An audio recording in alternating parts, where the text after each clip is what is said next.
For a long time, if you went to the library in Wilmington, North Carolina, there was one thing you weren't allowed to research. We were refused. We were rejected by the librarian. When I asked about or inquired about 1898, they wanted to know why. I was told that, yes, they had something, but they kept it under lock and key.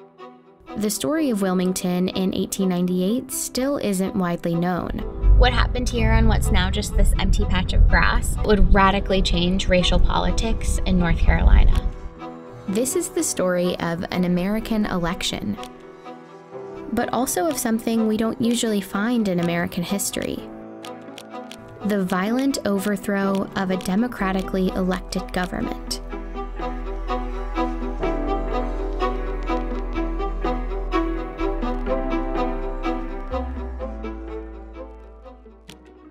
In the late 1800s, Wilmington, North Carolina was the state's largest city. It had a majority black population, and historians today describe it as a rarity in the post-Civil War American South. Wilmington, prior to November 1898, was what the New South could be at the cusp of the 20th century. There was an unusual degree of black prosperity. In Wilmington, there were successful black entrepreneurs, doctors, teachers, but also black elected officials. And for a time, that was true throughout the state. Take a look at the politicians on this poster of the 1889 North Carolina House of Representatives. Here at the bottom are black Republican representatives, some from Wilmington. North Carolina also sent 4 black Republicans to the U.S. Congress between 1875 and 1899. The Democratic and Republican parties of 1898 in many ways occupied opposite parts of the political spectrum than they do today. Most African Americans were voting for the Republican Party, and the Democratic Party was white voters almost exclusively. White supremacy was the central focus of the platform for the Democratic Party. Republicans in North Carolina were successful in part because of a third party called the Populist Party, made up of mostly white farmers fed up with the tough economic times. North Carolina populists joined up with Republicans to form what they called the Fusion Party. And in the elections of 1894 and 1896, the Fusion Party defeated the Democrats in sweeping victories statewide.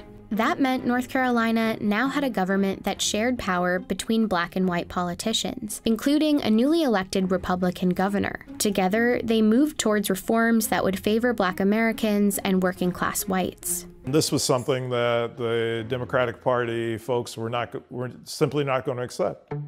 A multiracial government wasn't just a disappointment for Democrats. It was more like a humiliation. They needed a plan to take back control of the state in the next election. So party leaders like Furnifold Simmons, future U.S. Senator, Charles Aycock, future North Carolina governor, and this man, Alfred Moore Waddell, came up with one: to beat the Fusion Party by luring white populist voters away from their alliance with black voters. Wilmington, with a large black population and a local fusion government in power, would be a focus of their campaign. The state Democratic Party handbook for 1898 laid out their goal: consolidate the white vote by stoking white anger and resentment. It said, "This is a white man's country, and white men must control and govern it." Their most effective tool was the media. One of North Carolina's biggest newspapers was a Democratic Party mouthpiece. It ran racist political cartoons throughout 1898. Not everybody was literate in 1898, but to see a political cartoon of the type that ran, you may not be able to read it, but you know exactly what it means. Many of the cartoons were centered on the threat of Negro rule, even though the fusion government was mostly white. They also played up another fear. Black men threatening white women became a theme. White men need to do all that they can to protect white womanhood. This was all part of North Carolina Democratic strategy, but it echoed the national racist rhetoric of the time.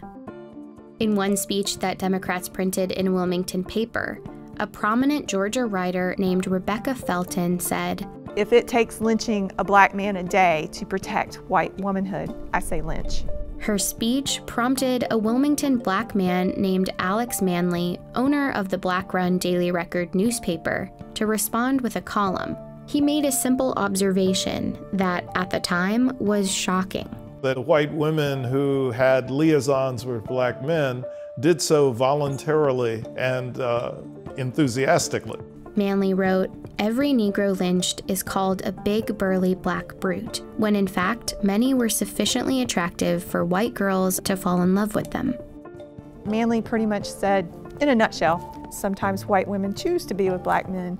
Manley's editorial became another tool for Democrats. Newspapers reprinted it, called it a horrid slander, and ran comments about it on a daily basis. It was just a few months before the election, and white voters were angry. By the time the election rolls around on November 8th, black voters, Republican voters, had been thoroughly intimidated here. By all accounts, the elections of 1898 were a sham. The Democratic Party had a paramilitary group called the Red Shirts. They attacked and blocked black residents from voting. At a rally just before the election, Alfred Moore Waddell provoked the crowds. He said, "Negro office holding ought at once and forever be brought to an end, even if we have to choke the current of the Cape Fear River with carcasses." The votes were counted, and the Democrats won. Democratic candidates won every seat they had a candidate up for election in. But some local fusionist politicians remained in power because their seats hadn't been up for re-election, like the white Republican mayor and the Board of Aldermen. And of course, the election did nothing to undo the economic power black folks held in the city. The Democrats had won the election, but their goal of total white supremacist control remained out of reach. And so they engineered what was essentially a coup d'etat. The day after the election, at a gathering for white men in Wilmington, the Democrats unveiled a document called the White Declaration of Independence. It contained an ultimatum. Cynthia Brown, whose descendants were in Wilmington back in 1898, is a historian at her church where there's a preserved copy of the declaration from the next day's newspaper. "We will no longer be ruled and will never again be ruled by men of African origin." They would strip black men of voting rights. They would give white men a large part of the employment heretofore given to black men. And as for Alex Manley, "We demand that he leave this city forever within 24 hours. The next morning, hundreds of white men marched to the offices of the Daily Record. Manley was gone. He had fled to save his own life. They set the Daily Record building on fire.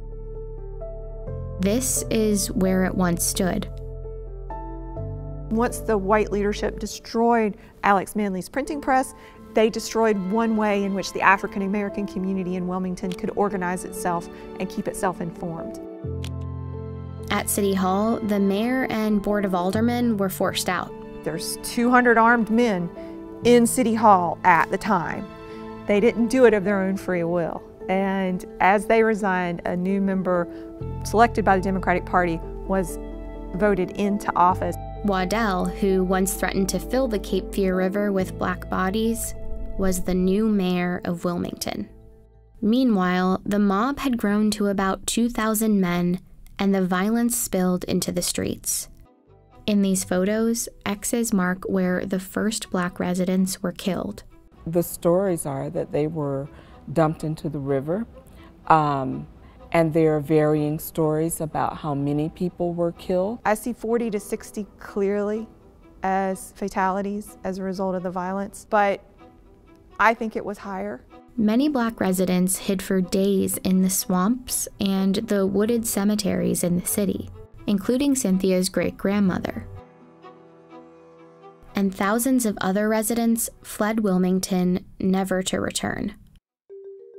Shortly afterward, Democrats printed booklets celebrating a glorious victory, and in the newspapers depicted black residents as the instigators. This image is a gross misrepresentation of what actually happened during 1898. You know, what you see is African American men with guns, not white men with machine guns.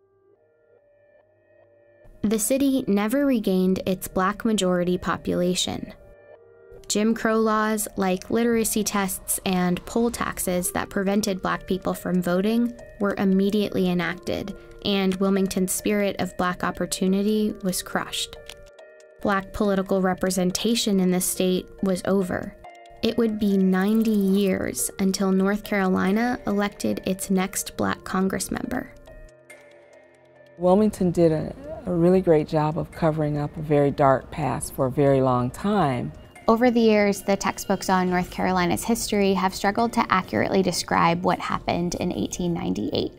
This one from 1933 says the situation was unfortunate for both races. And this one from 1978 doesn't have that much more detail. But they both praise Charles Aycock, a politician who helped perpetrate the riot. They say he had a keen mind and a kind heart, and that, in fact, he was one of the best friends that the colored people had in the state. It's a legacy that North Carolina has yet to fully undo. The names of the perpetrators are on Wilmington's school buildings and city parks. But the legacy is also bigger than those names. Turn on the news, and the state's long history of political suppression echoes. We turn to a strict new voter ID law in North Carolina. Racial gerrymandering and a push for new voting maps. The court says the Republican-led legislature redrew congressional districts along racial lines, violating the Constitution. There's a tremendous amount of intimidation that is still felt by the black community. It doesn't have to be mass mayhem and violence in the streets. The strategy shifts towards designing state laws in such a way that you could exclude blacks from voter participation. The subliminal pursuit of continuing the white Declaration of Independence. And if you don't see it for what it really is, it can happen all over again.